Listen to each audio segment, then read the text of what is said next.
afternoon, my name is Josh from CyclonesOZ. We've got a detailed tropical cyclone update. We've got a couple of areas that we're beginning to monitor now adjacent to the Australian mainland. One of them being out well into the Coral Sea, far away from Queensland and is no threat to Queensland, and two of them now offshore from Western Australia. Again, no threat to WA, but still an interesting feature.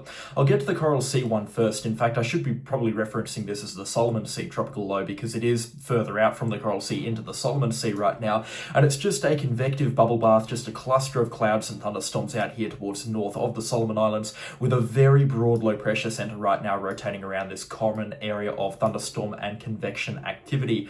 This actually originated around PNG, in fact in the Arafura Sea about a week ago, and it's slowly been tracking out. This kind of wave of energy has slowly been tracking out into the Solomon Sea over the last couple of days. Now this system has a pretty certain future. It's expected to track down towards the south, down towards Vanuatu, and it is expected to strengthen along the way. In fact, we may see this cyclone get up towards Category 1 or even Category 2 status. It's possible.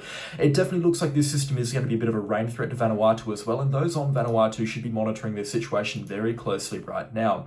Let's push our forecast modelling forward here, starting things on Wednesday, which is today, as this system tracks down through the Solomon Sea, tracking towards Vanuatu, probably getting its act together by Friday, and we're expecting a fully fledged tropical low to develop by Friday, and then into early Saturday, tropical cyclone genesis is possible. What that means is that this system is likely to get up or close to tropical cyclone status sometime on Saturday, but at this point in time it's still hanging in the balance as to whether or not this system is actually going to get to tropical cyclone status at all. And the reason for that is there is a high amount of wind shear towards the south of this line here. That jet stream still blowing very, very strong from the west out towards the east, as we know, because a monsoon hasn't arrived just yet. This jet stream is still hanging very far north into the Coral Sea, and it's why we haven't seen tropical cyclone activity kick up into the Coral Sea as of yet so far this wet season.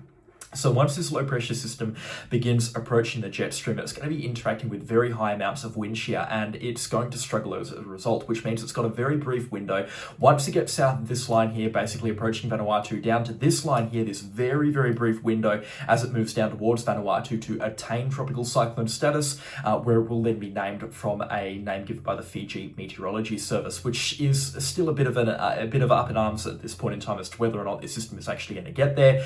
But it doesn't really matter, because this is more or less a rain threat to Vanuatu at this point in time. You can see 4-day rainfall accumulations starting on Saturday and going out to Wednesday, the 17th of December, are quite excessive. We're talking about a lot of rainfall coming down in locations through Vanuatu, particularly onto the eastern side of where this low pressure system is expected to track. And to be honest, this low is actually expected to parallel down Vanuatu, moving through Luganville and then down towards the capital of Port Vila, and then onto the southern islands such as Isengul as we get out to about Tuesday and Wednesday, the 16th and 17th of December respectively. And anywhere east of the storm centre is expected to pick up a lot of rainfall, which is going to wrap in from the northeast. We are expecting heavy showers and thunderstorms as a result of this tropical low or tropical cyclone's passage.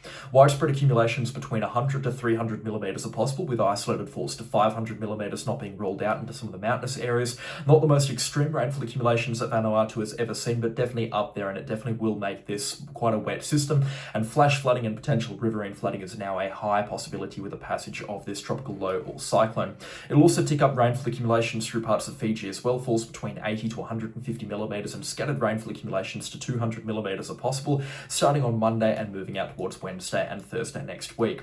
There is a cruise ship that a lot of my audience is apparently on, departing from, I believe it's Port Vila on the 18th of December. This is no threat to that cruise ship or any of the plane services that are going to be flying in towards Vanuatu around that point in time. If you're landing on Vanuatu after the 16th of December, there's really nothing to be concerned about at all. This system will be done and dusted. It'll likely have charactered by the 16th of December onto the southern parts of Vanuatu down around here. It will linger for a couple of days, but we're really not expecting anything significant as a result of that, or any significant impacts at all to this cruise ship or its itinerary at this point in time. And in terms of the Queensland threat, this is really a big nothing burger. Whilst this low is expected to hang around here around the New Caledonia area after about the 15th out to about the 18th of December as a very weak system, it will spin up some moisture here in the Pacific Ocean, which could collide with the Queensland coastline, giving a couple of days of wet weather to the central Queensland and southeast Queensland coastline. At this point in time, it's a bit too early to say how much rainfall is coming through and if or when flooding is going to occur. It's likely to result in an uptick in rainfall, but how much is coming through is still a little bit uncertain at this point in time, and is heavily dependent on the movement and development of this tropical cyclone for Vanuatu. Let's talk about the Indian Ocean. There's two systems that are worth monitoring right now. One that's going to swing down over the Cocos-Keeling Islands. In fact, it's expected to remain west of the Cocos-Keeling Islands, meaning it's not going to be in the Australian area of responsibility.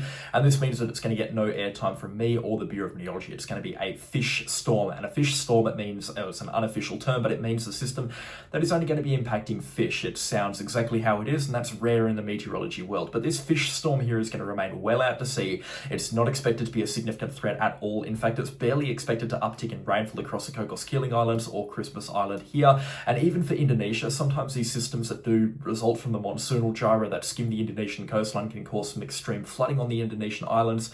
This is not expected to be a system like that. The system that I am more interested in is a 25% chance of development now from the Bureau of Meteorology offshore from Western Australia and the Northern Territory, but this is heading out towards the west. We are expecting tropical cyclone development to occur some point next week, likely around Monday or Tuesday after the 15th of December as it tracks further out towards the west. Now, this system here is expected to be continuing to move well offshore from Western Australia and is at no point in time expected to turn for the West Australian coastline, whether that is southwestern or northwestern WA. And this, again, is another fish storm, only impacting tropical fish out in this part of Western Australia.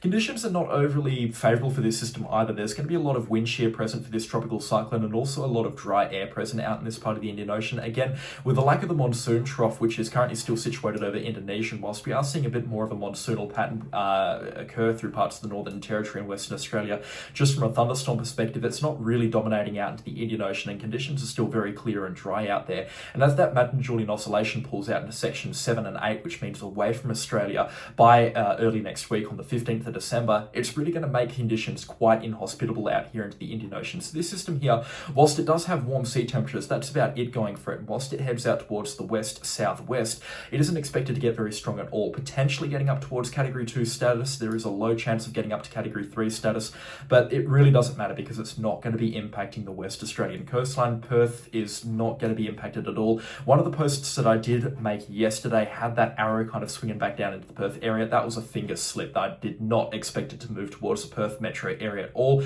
But this system here, once it does get down further south, a common recurve pattern from these tropical cyclones is for it to track out into the Indian Ocean and then swing back in towards Western Australia. This is not going to happen with this system here, and southwestern WA is absolutely, by no stretch of the imagination, expecting tropical cyclone conditions. Again, it's a feature that I'm going to keep monitoring, but there's nothing to be concerned about at this point in time.